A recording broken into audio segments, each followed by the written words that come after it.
Hello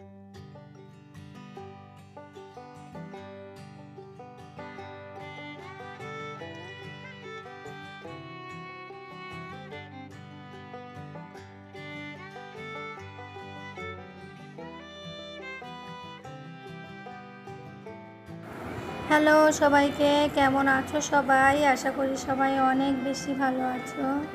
তো আমি আফসানা কেয়ারি মম চ্যানেলে আরও একটি ব্লগ নিয়ে চলে এসেছি।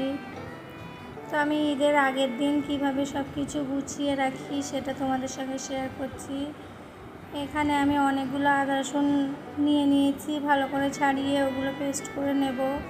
আর ঈদের জন্য কি কি বাজার নিয়েছে সেটা তোমাদের সঙ্গে শেয়ার করছি। এখানে দুধ আছে, সিমাই, লাচ্চা, আর এগুলো যে গোস্ত রান্নার জন্য যে মশলাগুলো লাগে আমাদের, সেগুলো আনা হয়েছে এখানে। আর কি ওই সিমাইয়েরও প্রয়োজনীয় মশলাপাতিগুলো এনেছে। জিরে এনেছে, গোটা জিরেও লাগে, সেজন্য গোটা জিরে শেষ হয়ে গিয়েছিল। আর অনেক কিছুই বাড়িতে আছে, সেজন্য অল্প করেই বাজার যেগুলো প্রয়োজন মতো লাগবে সেগুলোই এনেছে। একটা 200 গ্রামের গাওয়া ঘিও নিয়ে এসছে, আর এটাতে এলাচ নিয়ে এসছে। টুকটাক আমি ঈদের কালকে ঈদ আর আজকে আমি একা মানুষ যেহেতু, ওই জন্য আগের দিনে রাত্রেবেলা সব কিছুই আমি গুছিয়ে রাখি। আর আমার দুটো বাচ্চা, দুজনেই তো, ছোটোটা তো কিছুই, ওকেও সব করিয়ে দিতে হয়, আর বড়টা নিজে থেকেই কিছুই পারে না, ওকে সব করিয়ে দিতে হয়। সেজন্য আমি বেশিরভাগ কাজ গুছিয়ে রাখি। আর ঈদের দিন সকাল হলেই সবাই আসতে শুরু করে, যেহেতু ঈদগাহ মাঠটা আমাদের এইদিকেই, আমার বাপের বাড়ির লোকজনই আমাদের এইদিকের ঈদগাহ মাঠে নামাজ পড়তে আসে। ওরাও যাওয়ার পথে, ফেরার পথে আমার সঙ্গে সব দেখা করে যায়। ওই জন্য সকাল সকাল উঠে আমি সব কাজ গোছানো থাকে, ওরা নামাজ পড়ে ফেরার আগে আমি সব কমপ্লিট করে নিই। তো এখানে আমার ঈদের বাজারগুলো আমি সব দেখিয়ে দিলাম। আর আদা রসুনটাও পেস্ট করে নিচ্ছি, এভাবে করে আমি ফ্রিজে রেখে দিই। আর এমনি সময়ও আমি আদা রসুন একটু বেশি করেই পেস্ট করে ফ্রিজে রাখি, যেহেতু সকালবেলা এক হাতে সংসার সামলানো, ছেলে মেয়েকে গোছানো হয় না। আর আমাদের চালটাও শেষ হয়ে গিয়েছিল একেবারে, ঈদের বাজারের সঙ্গে চালটাও নিয়ে এসছে। আর 1 বস্তা চাল নিয়ে আসলে এখন কিছুদিন তো একদম চলেই যায়, 1.5 মাস মতো।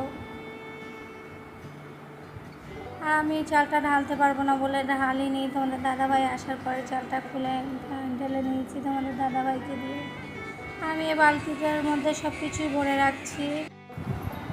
তো এক এক করে এইভাবে সব কিছুই গুছিয়ে নেব।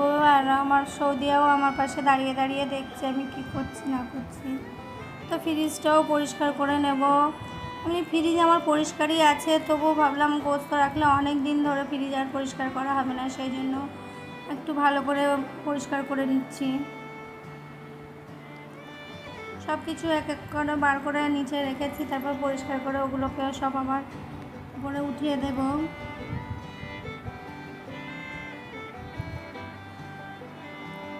হ্যাঁ, আমার গুছিয়ে কাজ করতে ভালোই লাগে, শুধু একটু সময় পেলে। আমার মেহবুব যেহেতু এখন, ওর পাপা আছে, ওর পাপা ওকে দেখছে একটু, আর আমি এদিকে কাজগুলো একটু একটু করে গুছিয়ে নিচ্ছি।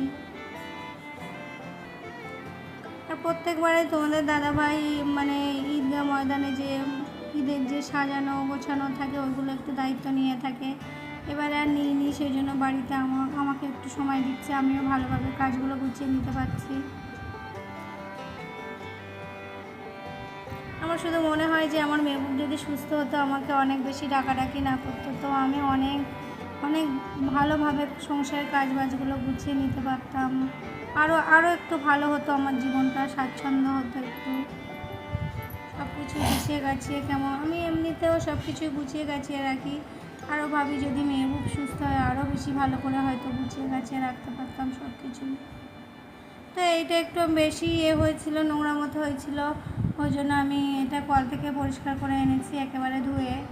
তো শসা এনেছিল 5 কেজি, যেহেতু এখন ঈদের পরে শসা লাগবে, ওই জন্য একেবারে 5 কেজি শসা এনে নিয়েছিল। ওইটা আমি এখন এটাতে করে ফ্রিজের মধ্যে রেখে দেওয়ার পর পাপড়গুলো একটু চুপি করে উপরে তুলে দিয়েছি। ফ্রিজটা এইভাবে গুছিয়েছি, কেমন লাগছে কমেন্ট করে জানাবে। আর রান্নাঘরটা পুরো ভালোভাবে গুছিয়ে মুছে পরিষ্কার করে নিয়েছি, একেবারে পরিষ্কার করে নিচ্ছি, মুছে নিচ্ছি।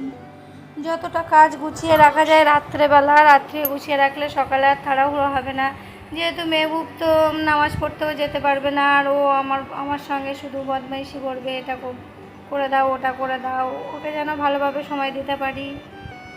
আর ঈদের পরের দিন সকালবেলা মেহবুবের পাপা মেহবুবকে গোসল করিয়ে রেখে তারপরে নামাজ পড়তে যায়, আমি ওকে একটু সাজিয়ে গুছিয়ে দিই। তো আমি রান্নাঘরটা পরিষ্কার করে এখানে পানি ভরে নিতে চলে এসেছি। রাত্রেবেলা পানি নিয়ে রাখছি যেন সকালে উঠে ফ্রিজে দেবো, কিছুটা রাত্রেও দিয়ে দেবো, যেন পানিটা না দিনের বেলা নিয়ে যেতে হয় ঈদের দিনে। ওই জন্য অনেকগুলো পানি আমি ভরে নিয়ে যাচ্ছি।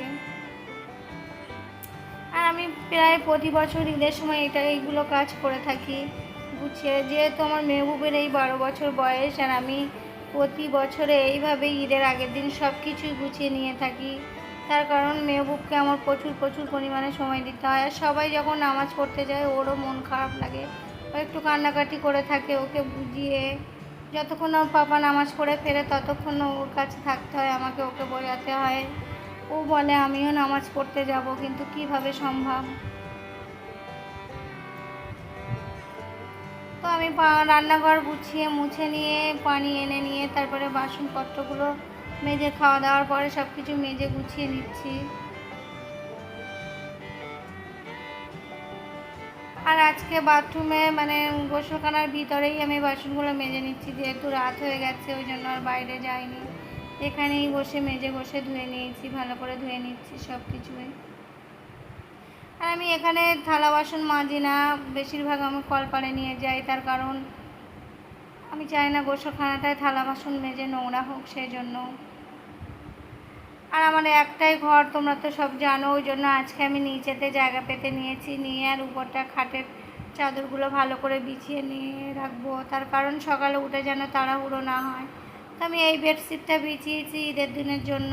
কেমন লাগছে জানাবে আমাকে কমেন্টে। তো আমার ব্লগটি এখানেই শেষ, তোমরা আমাকে সাপোর্ট করো।